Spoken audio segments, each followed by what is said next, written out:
There we go. That's mad. Second cast on this stretch. Have to move in from that on the shadteez. Not a big fish, but it's a start. Let's try to get my net out of my bag.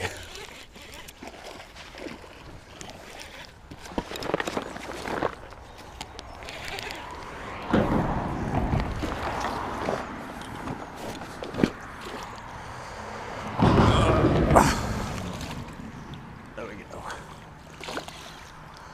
Just lightly hooked on that back treble.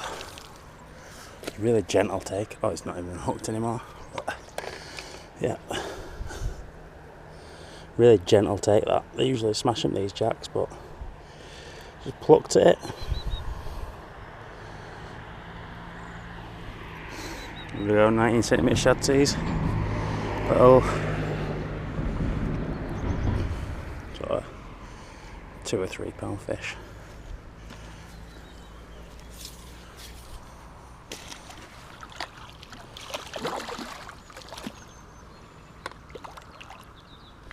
Boom.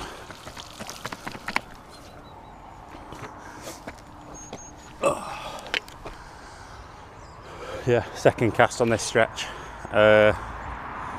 Probably like 5th cast with shadteez so far, so yeah, that's a confidence boost there.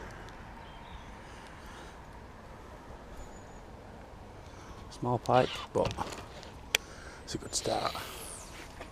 Sort of fishing it slow with a pause, and yeah, smacked it.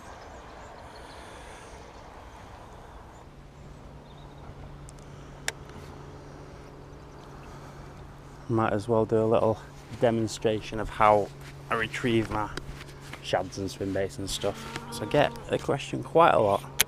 So yeah, a lot of people think I just steady straight retrieve them, but that is not the case.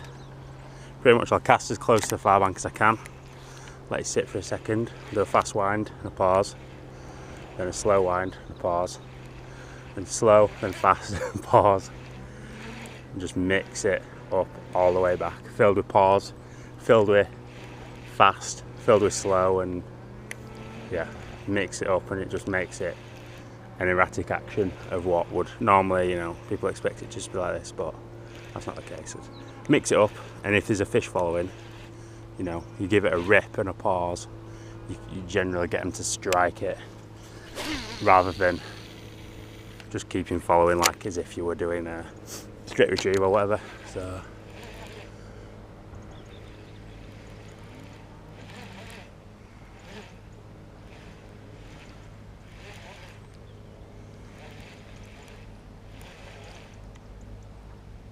yeah, like even though you can't see the follows, it's just doing stuff that if there is a fish following, it'll entice it to bite, basically.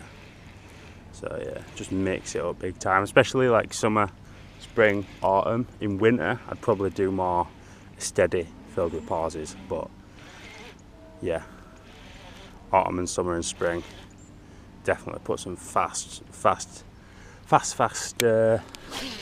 rips in there, because pike can swim, like you can wind as fast as you can, a pike can swim faster than that. So, you know, you're never going to be fishing too fast for a pike.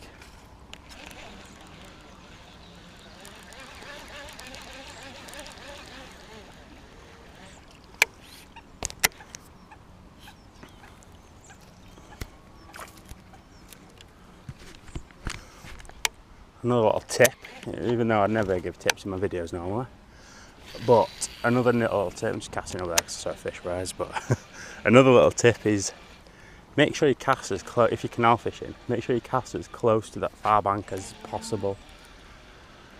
You see a lot of people that kind of just like lob the lures into the middle of nowhere, and like, yeah, you're not going to get as many fish. If you just sort of like whacking it like that and then letting it go there, there's no features there. I mean, yeah, there's going to be decent fish like down at bottom and that occasionally, but if you just generally want to catch pike, you need to cast as close to that far bank as humanly possible. So yeah, it's quite easy to do with a bait caster. You just need to get used to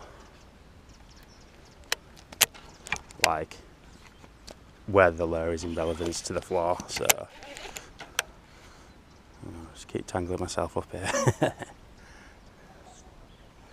So yeah, you sort of cast a little bit higher, watch it, and then bang, straight on that reed bed at the far bank. And that, like the pike will be sat in the reed beds with the head sticking out. You cast it there, straight in front of them, they're going to just swoop out and grab it if there's one there.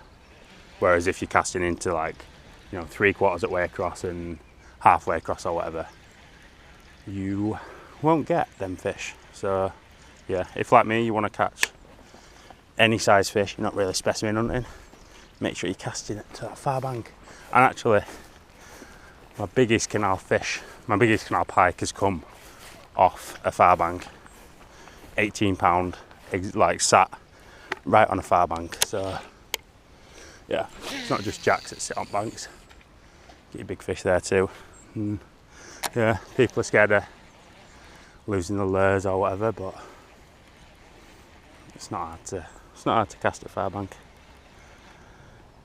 and it makes a lot of difference as well to your catch rates. I'd say probably 45% of my fish come off far bank, 45% come off near side bank, and then 10% open water. And a lot of them have probably followed from far bank as well.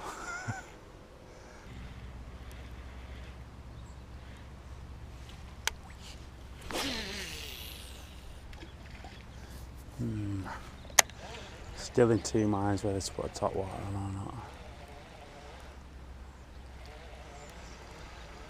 I think I'll leave this on for a bit. Put top water on when I get nearer to the bridge, I think. There we go. Yeah.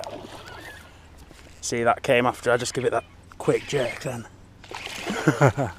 Man, this is a lively little guy. Gee. Oh, little fatty, short fish. What? He's got come on. There we go. Short fish, but he's got a bit of a gut to him. But yeah, that little rip I gave the lure then, like just yeah, he'll have been following it. Seen me rip that then, and just whacked it. So yeah, lightly hooked. Oh, he's not even hooked anymore actually. Move these hooks out of the net then. It's a bit awkward getting down here, but there he goes, eager to get off. There we go, second fish of the day. Not long into fishing, sort of an hour, an hour in, two fish. Both on the, what the hell's that? Bit of skin horseman. Both on the shadteez. Nicely. 19cm pike pattern. There we go, fish number 2. I think that first fish came off a pause. And that fish came off a big rip with the rod tip. So yeah, these small jacks are definitely taking it, and the bait's like been aggravated a bit.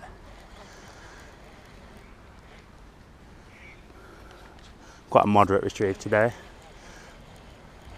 It's going to be it's not going to be mad easy because there's no wind at all. It's forecast to be 12 mile an hour wind today, but there is none, so yeah, whatever.